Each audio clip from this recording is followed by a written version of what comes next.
What's going on, everybody? Thanks for clicking on the clip. Today we have a diagnostic procedure of crank no start. First off, the customer turned around and dug in, replaced his starter sprag with a welded starter sprag. And he said once he did that, it wouldn't fire up. He needed me to go through and check, make sure everything was all square. Well, the bolts holding the clutch basket together, holding the springs in place, none of those were right. So that was an initial start. He wasn't sure if the timing of the counterbalancer was set right, which it was not. That lock nut that holds the clutch nut down, that was not flipped up, and the washers were stacked incorrectly. So that's just a couple of things that were wrong with it. So we're going to take this all the way apart, pull the plates, look at the clutch. Fiber plates look like they're brand new. Metal plates, on the other hand, they've got some bluing, and you'll see the bluing when I get you a nice close-up on them. Now, this TRX, this is an 07 450er. The first plate is a thinner plate, and it's got a metal spring in the inside of it. We'll be showing you that here in a second. But as you can see, that bluing right there, yeah, those metal plates got a little bit warm. This dude's not easy on the motor at all. He rides the living hell out of this quad, so I kind of expected the clutch plates to be a little bit on the blue side. Nothing surprising.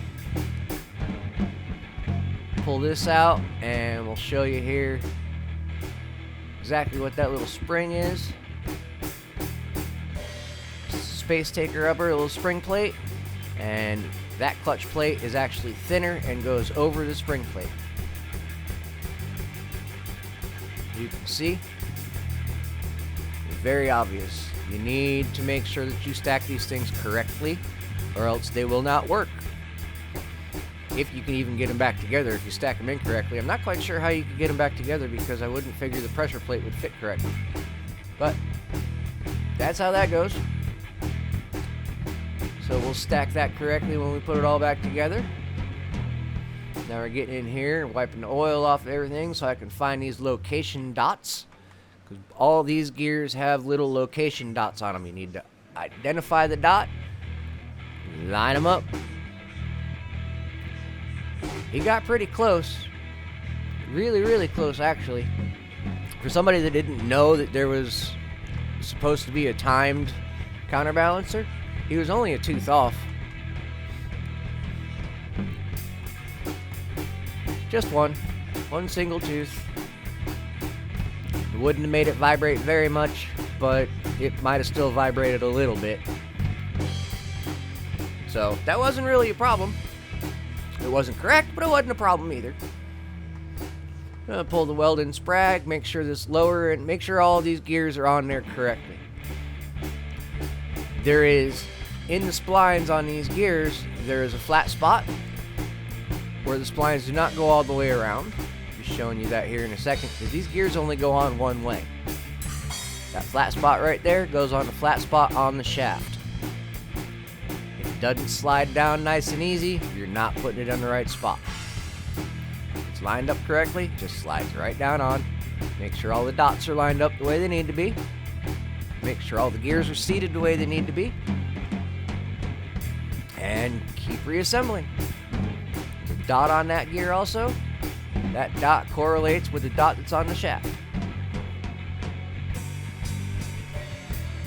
Get that all on there. I always try and twist the bolts in a little bit by hand before I hit them with a gun, but this is a simple, just crank it down and hit it with the gun. It'll be tight enough. Make sure that clutch basket sits in there nice and flush and seats down the way it's supposed to. Stack the plates. Fiber metal, fiber metal, fiber metal. Do not put two similar plates together. It won't work correctly.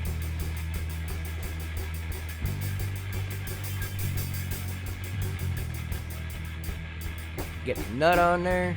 Make sure you put the washer on first, and then the stay washer that gets folded up to stop the nut from backing off. Turn around, thread that down a little bit.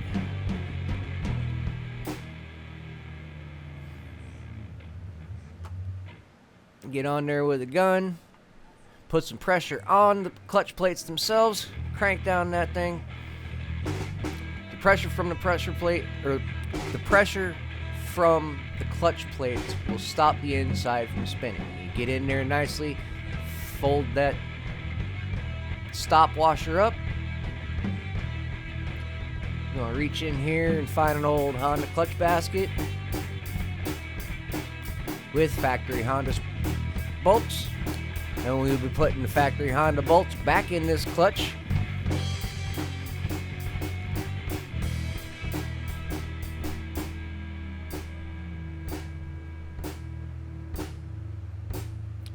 Once you get everything all nice and tight, put the clutch cover on, crank that thing down, put your hoses on, tighten them down, flip the quad back on its tires, put the engine ice in it. This is a 450. You either want to run Evans or engine ice. I like engine ice because you can actually put water in with it. Evans you cannot. This air filter is nasty dirty, so we're going to turn around and give it a little bit of a diesel bath and clean it up. That way she's not breathing sand.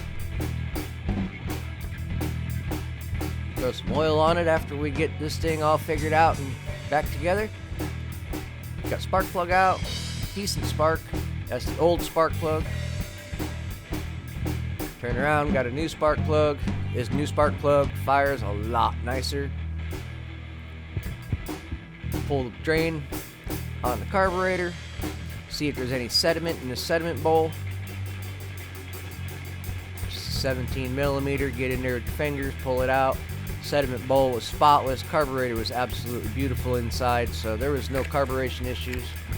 This is that new fancy smancy Honda $20 spark plug. Why do they gotta be so God. expensive? 450s, gotta love them. Nothing cheap $3 about them spark plug. whatsoever. Honda 450, $20 spark plug. Is what it is. You gotta pay for horsepower, I guess. This is a new spark plug after it's been cranked over for a while. It is showing that it's actually firing, and the exhaust pipe was getting hot like it was firing. It just has no compression to actually spin the motor over.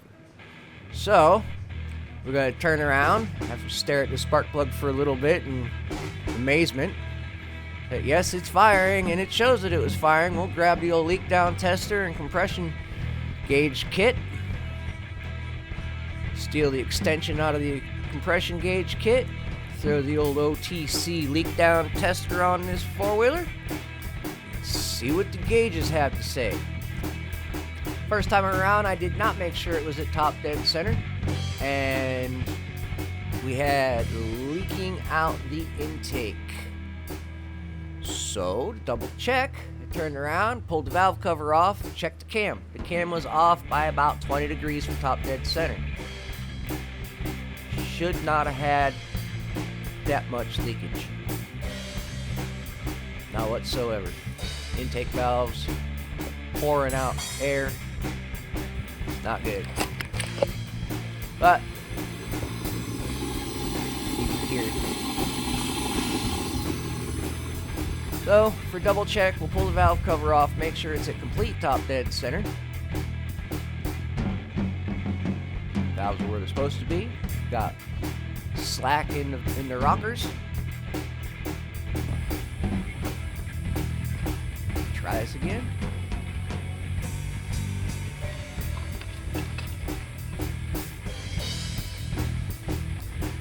Now you see both gauges going up. Right there, I started hearing gurgling from oil. So that tells me that there is blow-by on the rings, and there is not enough compression in this motor to actually fire the engine. If I can't get past 10 pounds without pushing past the rings, and most of the motors that I build are running between 160 and 200 psi in the cylinders, there's issues. So, there's a diag. This thing's got weak rings. We ran it until it didn't run no more. 450 fun. Go through and try and make sure and listen. You can hear the gurgling in the motor. You can also hear a little bit of air coming through the intake, but there is no air coming out the exhaust, so that tells me intake valves and rings I really appreciate the views. Hope you guys hit that subscribe button. And I'll see you in the next one. We're going to have to fix this thing and make it run. Look forward to the build video.